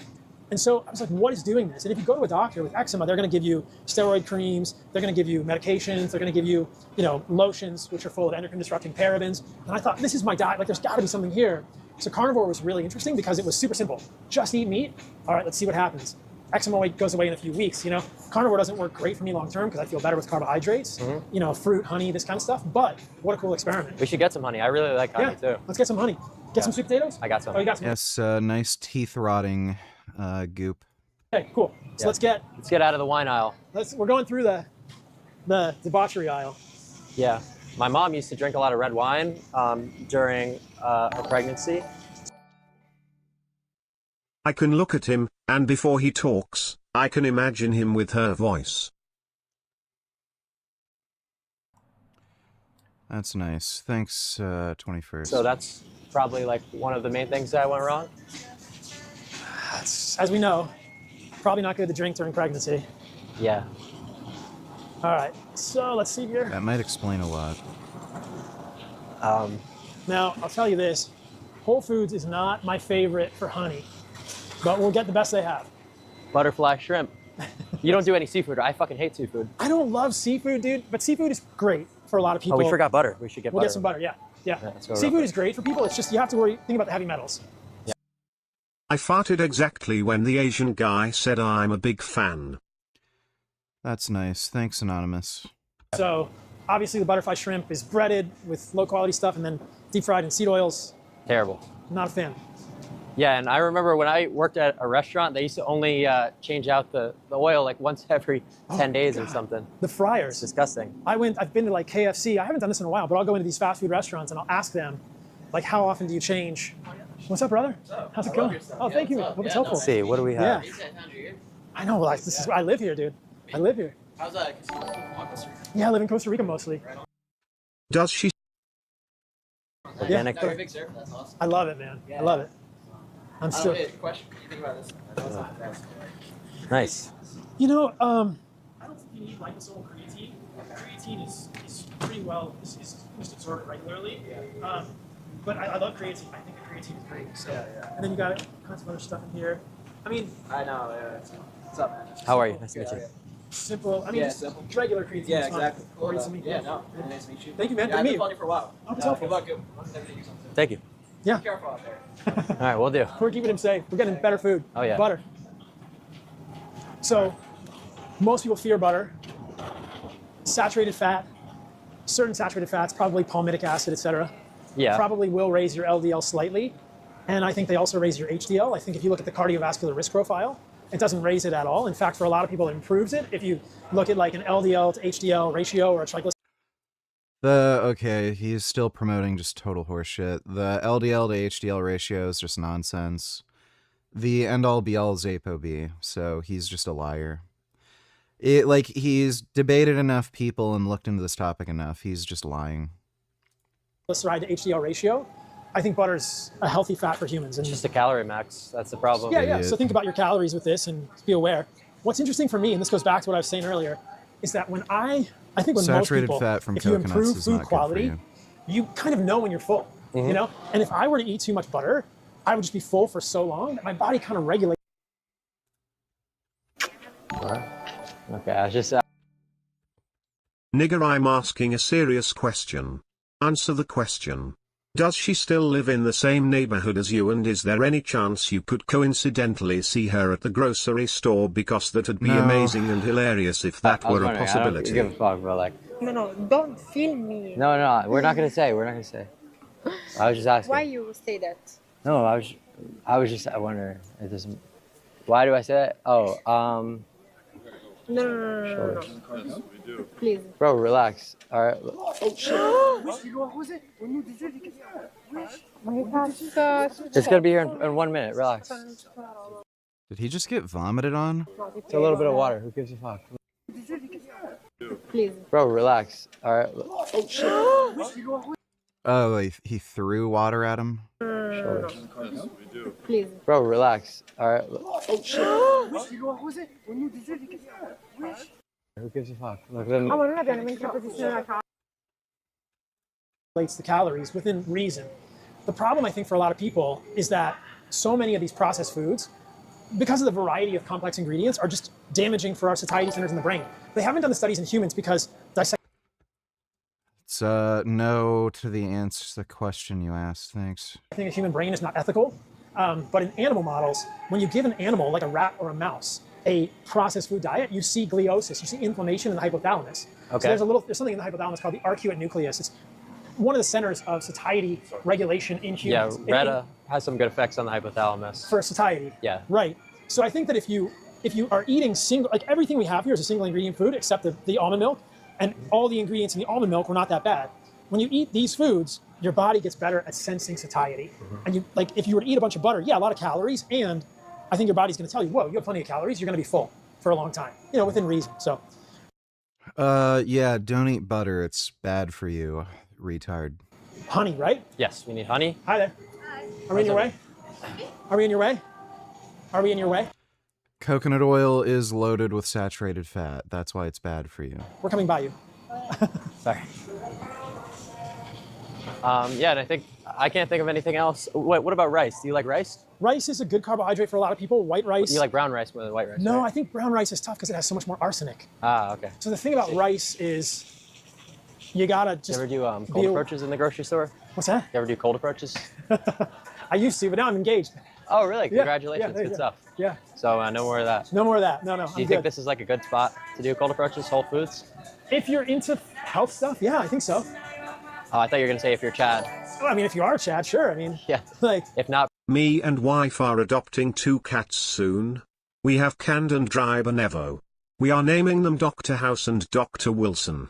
Also, I bet you fantasize about being a trans. You imagine having a vagina, wondering how things could be, but you're too scared to act on it. I kind of like having a big willy. It's kind of nice just waking up aroused and then looking in the mirror and seeing your big dick in between your legs. So no, I like having a big dick. Thanks for the donation though, non-wib. I think you're assuming she's still living with that friend she moved in with temporarily though. Probably good to leave that in the back pocket. I think, like before I was engaged, before I had a girlfriend, like I spent all my time in grocery stores and none of my time in bars. So this would be the place for me to meet, somebody that was thinking about food for sure. Yeah. Or like outside the park. So rice can be good. The only thing I'd say with rice is be aware of the arsenic content. Because, there was like a whole thing recently. Did you hear about this with Mountain Valley water and arsenic? Yeah. The amount of arsenic in Mountain Valley was probably 100 to 200 times lower than rice. Okay. But people got all up in arms about arsenic in Mountain Valley. A lot of rice can be 75 to 150 parts per billion in arsenic. It's not going to kill you if you eat rice a couple times a week, but it's probably worth checking your arsenic levels. It's the same thing as like when people talk about soy sauce all the time, and then they'll go out and drink beer, which is 50 times more phytoestrogens than soy. Yeah, So and strong phytoestrogens. Right. Especially the hops. Yep. Like the IPAs. I'm sure you know this. Like, those are the worst. Those are the worst. And still, it's, whether or not it Worst actually... tasting and the worst. Yeah, they're very phytoestrogen. I just like to know that your vote in Canada doesn't matter since you brought a liberal voter into the country to nullify your vote, so good job. That's nice, thanks. Yep. It's hard to know how much of an effect on human physiology it actually has, but I used to love oats, and I'm pretty sure that oats gave me multiple stress fractures. So oats are... He's pretty sure oats gave him multiple stress fractures. What fucking sense does that make? Was somebody throwing like fucking 20-pound bags of oats at you or something? Super high in phytic acid. A lot of people do fine with oats, but if you look at the way the traditional cultures prepare oats, they ferment the heck out of them. Phytic acid improves bone mineral density. They literally use phytic acid as a supplement to help treat people with osteoporosis. Like Norwegian cultures, oats are a single ingredient food, and they are eaten by humans. Oh my God, in part of a healthy dumbass. diet, sort of schema. But I think that with a lot of the grains, we're not preparing them properly. Like you think about sourdough bread. The reason sourdough bread works for more people than regular bread is because the grains are fermented. You're letting the bacteria... The grains are not fermented in sourdough bread. It just uses bacteria to leaven the bread. You fucking moron. You gotta give some props to 21st. This guy is such a big troll. He's been here for years and years and years, every single day sending you some new bullshit that he came up. That deserves some respect. He sometimes even pretends to be Dodo or someone else. That's nice. Thanks, Q.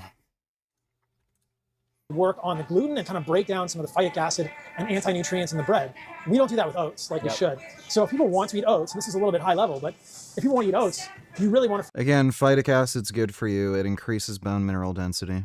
ferment the oats, or you're going to get a lot of phytic acid. The phytic acid will rob you of other nutrients. So I'm pretty sure that I used It does not do that. It improves bone mineral density. to eat... Dude, I used to buy 50-pound bags of oats. Wow. 50-pound bags of oats. They asked me at the grocery store, I was living in Flagstaff at the time, and I was running at elevation. I was like a distance runner.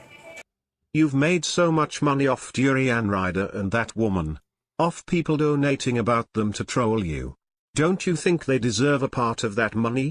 Also, when's the Durian Rider live stream? Hurry the fuck up, degenerate loser. Yeah, I forgot to fucking email him back. I gotta do that. And no. I am the only one who deserves that money because I have to put up with everybody's fucking bullshit. Thanks, dude.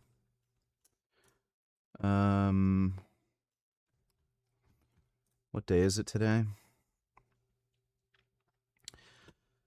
I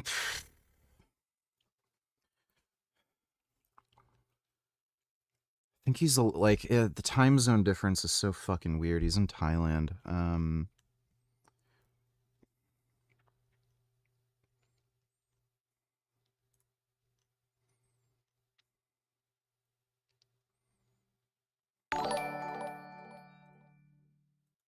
Is there a way for you to scrape certain personal info from Streamlabs donators?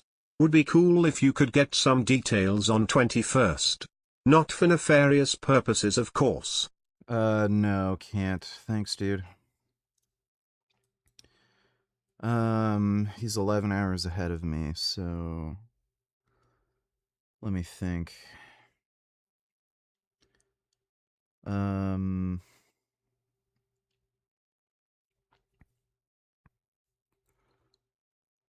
So if I started a stream at 10 a.m., that would be 9 his time. Wait, crap. Fuck. Let me see.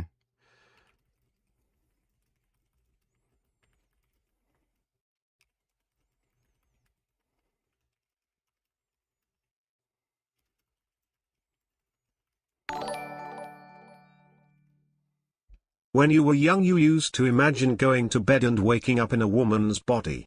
Instead of jerking off, you'd rub your pubis under your pants and pretend it was a vagina. You'd to tell your friends that one day you'd cut it off for practical reasons. Well, you smeared Jurian Ryder as a rapist for years and told people to not watch him, so I think he certainly has a valid case to sue you for defamation. You're mad lucky that he's chill and cares more about promoting animal rights and let you off easy.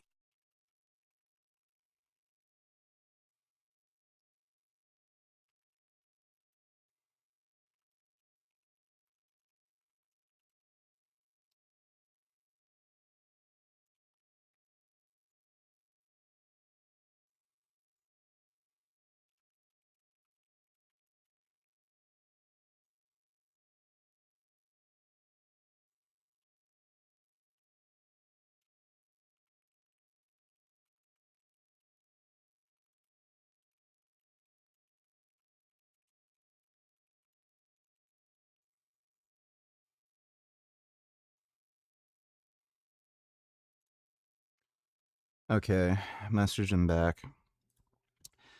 Yeah, thanks 21st. And yeah, non-web, I never really thought about that. Kind of always liked having a wiener. Thanks, non-web. They asked me if I had a horse. Oh. Like, do you have a horse? No, this is for me. A 50-pound bag of oats. And that, it caused stress fractures. So be careful with this. And again, like, none of this is going to kill you. I'm just giving like little pieces of information to help people if they have issues.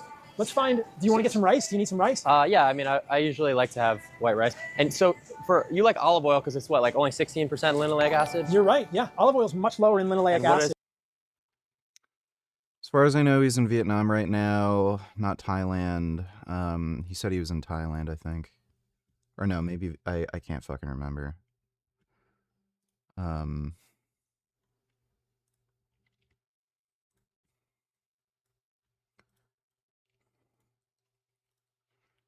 What did he say?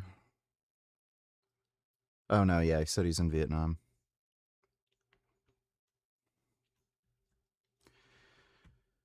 And bro's constantly moving from China to Thailand to Australia to Vietnam, so just confirm with him time zone or tell him the time in your time zone. Can work out what time it is locally. I messaged him asking if he'd be able to do a live stream next Saturday. So we'll see. Thanks, 21st. What is like avocado? Is this like 21? It's about 14 to... Spelch. Spelch. Spelch. Spelch. Spelch. Spelch. Spelch. Spelch. Spelch. Spelch. Spelch. Spelch. Spelch. Spelch. Spelch. Spelch. Spelch. Spee. Alright, that's good. Thanks, non-wib. 16, depending on the avocado. I don't know why he has an issue with linoleic acid. It's essential fat. So this is lower than... It's about the same as olive oil. Okay. I like olive oil because it's more artisanal than avocado. Yeah. If we, there are studies looking at both avocado and olive, and a lot of it is adulterated. Okay. It's like honey. There's a lot of adulterated honey with high fructose corn syrup. Whoa. So a lot of low quality avocado or olive oil is just mixed with seed oils. It's cut with canola or sunflower. So olive oil is pretty tried and true for humans over time. If you want a liquid cooking oil or you want something on your salad, I like coconut oil too. Salad. I don't eat salad, but some people do. Whoa. But I like tallow. Tallow's my favorite. Beef tallow. Or butter. But when you're shopping for an Yeah, nice artery clogging butter and tallow. Like, the funny thing is, tallow will literally clog the drain, too. It's so stiff and thick. olive oil, this is tricky, right? You kind of need to, you want something, and this may sound intense, but again, I'm just giving you and people watching information that you can choose to use or discard. You want an olive oil in glass, you want extra virgin, you want organic, you want the glass to be opaque, and you want single source. Wow. That's how you know it's like a good quality olive oil. So you kind of have to look like, So okay, no plastic. no plastic. All these grazes are all plastic. Yeah. Okay. Cokes. Yeah, it's Coke. It's Coke. So like the good olive oils are sometimes at the bottom. Like this is a good olive oil. I've seen this one before. It's a glass bottle. That looks fancy. It's fancy. It's opaque. And then they actually have on here 584 milligrams per liter of polyphenols, which is great because those polyphenols are probably beneficial in the gut. Let's grab it. It looks honestly pretty decorative. It's pretty good, yeah. And you can put it on things if you want to like go on top. So this is a good one, but like that's what you want in olive oil. And so because things like this are more expensive, I usually don't cook with this, but if you want to put it on top of something without heating it, that's probably the best use. Okay, well, I mean, we can definitely go with this. Fancy olive oil. You cook with butter every day? Well, that's probably because you're dumb, because you're just increasing your risk of heart disease. So if you want to get a heart attack later in life, keep doing that. You know what you could do is you could just like keep the bottle and replace it with the shitty one. You know what I mean? And then Just make it lurk look a like little you know what bit. you're talking about with food. One thing is, can we stop the copes on like the beef tallow on the face? Like, you know, what I mean? You don't like that? What, like 2 or 3 out of 5 on the comogenic scale? I think it's some people get it and some people don't. People So- say it's like, oh, it's the same, you know, as bioidentical sebum or whatever, and it's like, well, that's not really good. What do you like on the face more than beef tallow? Do you do olive oil on the face? That's no, like no, I use like prescription, or Stuff on the not face. prescription, like artificial. Okay. Like whatever skincare brand. But you think it's good? Is that what you use? I use beef tallow as part of my sunscreen. Oh, So okay. I generally don't put anything on my face. I probably could use a little more No moisturizer SPF? on my face. I use a zinc. There's dermatologists who've talked about the sunscreen Paul uses. He makes his own homemade sunscreen with tallow. It's a really, really low quality sunscreen that offers very little fucking protection, which is why his face has gotten extremely fucking leathery and wrinkly since he moved to Costa Rica. On my face. Every day I put dildos in my tranny pussy. Why do I do it? Well, for some reason it feels good, and if I move the dildo back and forth it feels really good. I moan loudly and just keep doing it for like 30 minutes. It's like I found a real life glitch. Well, that's nice. Glad you enjoy that. Thanks, Non-Wib. That's good. Yeah, okay. It's a mineral sunscreen that goes on top of your skin. I worry about the chemical sunscreens because of the, avobenzone, oxybenzone, homosalate, octocrylene, these chemicals in there that are absorbed into the body that have hormonal disrupting properties. Yeah, I have hair. I just shave my head. You can kind of see where the hairline is, so I don't know what that has to do with butter causing heart disease, but okay, I guess. Okay. So, I also happen to have chest hair unlike them. That might tell you something. They've shown in studies that one single application of chemical sunscreen, banana boat, whatever, you see those chemicals in the blood, you excrete them in the poop and the pee, and they're known endocrine disruptors. I think the mechanism is probably at the level of end organs, like testicles or ovaries, for LH and FSH. So not too problematic for my case. If you're exogenously doing testosterone, maybe. Yeah. But should you ever choose to want your LH and FSH to work, or should you ever have endogenous LH and FSH? Yeah, no, I think I'll be okay for a little while. So, and the other thing that I remember, or let's go through the honey first. Yeah. So, like I said, Whole Foods is not my favorite for honey. I like honey in glass. Manuka honey is cool, but it's super expensive. So you don't need to spend. It's all good. You don't need to spend, $47 on Manuka honey. You can do only the best. Only the best. Let's get it. Wait, which one is better though? So this one's kosher. So that with Manuka honey, the way they rate it is with this MgO factor. That's methylglyoxal, and it has to do with like the antibacterial property. So the higher the MgO number on there, the better the honey is. So this one is 150 plus. This one is 200 plus. That one is a little bit more MgO, but yeah, this one's 300 plus. So that's the stronger Manuka. Wow. And then other honeys, I look for something that's preferably organic and raw. You don't want your honey to be heated. When you heat the honey and you process it too much, it loses some of those valuable chemicals in it. But what's so interesting to me about honey, and this is where I get kind of that. Honey has very little nutrition in it, and it's the worst food for rotting your teeth. Like, this guy has visited the Hadza tribes in Tanzania, in Africa. Like, literal children are, like, missing some of their teeth, and, like, their gums are dissolved, and, like, their teeth are just fucking yellow as fuck, dissolved, fucked up beyond belief. And they eat a lot of honey. So, I don't know where this guy got the idea honey's so great for you, when he visited tribes people who eat honey, and they have the most fucked up teeth on the planet. Like, stim face and get really excited about things. It's just that, like, when you look at honey versus sugar, a lot of people look at honey and they're like, this is pure sugar. Yes, it contains sugar, but it also has probably 350, 400 other chemicals that affect your gut flora and your body. As far as animal products go, which is the least health negative? Probably something like fish. Even then, just because, like, depending on your source of fish, especially white fish like tilapia, they're really high in heavy metals and endocrine disrupting pollutants. So, like, again, if you look at prospective cohort data, fish eaters tend to do the best out of all meat eating groups, like the pescatarians, but I'd still say, like, you should avoid fish, like, versus just a completely plant-based diet. You'd be better off just eating completely plant-based. Positively. Yeah, So that's they- what I used to always say, is just pure fructose. It's, So, it's really not. I mean, technically it's 50-50 fructose and glucose, right? Yeah. But like when you look at studies with honey versus table sugar, honey affects the body differently. It improves inflammation. It improves insulin sensitivity. Sucrose worsens those things. it tastes good also. It tastes great. That is not true. High carbohydrate diets, period, regardless of the carbohydrate source, they improve insulin sensitivity. Your body has to make metabolic adaptations. Many times my dad would refer to a black woman as a negress. Sometimes my aunt would pretend to be a retard to get people in public to help with something. My dad always told me I wasn't allowed to date anyone who isn't white. Life pro tips, life pro tips. Your dad seems a little racist, but thanks, non-wib. So I think Yeah, if you eat a high carbohydrate diet in general, your insulin sensitivity improves. Your body basically makes metabolic adaptations to just better process carbohydrates. If you reduce your carbohydrate intake, your insulin sensitivity goes down. I think honey's a great natural sweetener.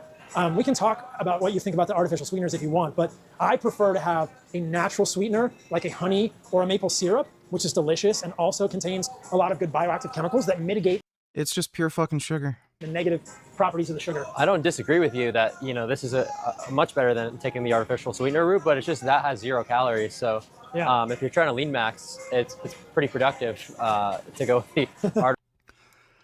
By the way, Paul doesn't know what the fuck he's talking about. There's a class of sweeteners called non-nutritive sweeteners. Not all non-nutritive sweeteners are artificial. So, what is it? Erythritol, xylitol, monk fruit sweetener, and I think there's one other. Those are natural non-nutritive sweeteners. Aspartame is an artificial non-nutritive sweetener. So he's lumping together non-nutritive sweeteners with unnatural sweeteners, which makes no fucking sense. So he just doesn't know what the hell he's talking about.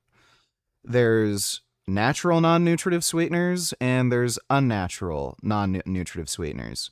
And the natural non-nutritive sweeteners actually do have a lot of benefits. Xylitol is really good for your teeth. It seems to have like a cleaning and a whitening effect. Xylitol, erythritol, and monk fruit sweetener, they also they are pretty high in antioxidants as well. So he doesn't know what the fuck he's talking about. This guy, oh yeah, stevia. I forgot. Yeah, stevia is also a natural non-nutritive sweetener. So Paul just doesn't know what the fuck he's talking about. Artificial sweetener versus the honey. It's a tough call for me because I just don't. What, 60 calories per tablespoon or 2 tablespoons? Yeah, I mean, it's 4 calories per gram of the carbohydrates and 15 grams, 13 grams of carbohydrates per tablespoon, so something like that. But for me, it's like, I don't worry so much about the calories because I think when I think about whole foods, the calories just kind of work, you know? That's another one where I'm like, the calorie counting, you're not a pro, calorie counter. I'm not a calorie counter. Then again, if I were really struggling with my leanness, I would probably calorie count and I have a good sense of my macros. If I wanted to lose weight, I would count calories for a little bit of time to get a sense of things. I've never seen Jocko's pre-workout supplement. I have no idea if it's good or not. And I would improve food quality, and then I think you can loosen up on the calorie counting. I don't think about calories. I don't really think about calories too much either because I know pretty intuitively. Yeah. But like I'm keeping a rough estimate in my head. How many calories do you think you eat a day? Probably like 2,800.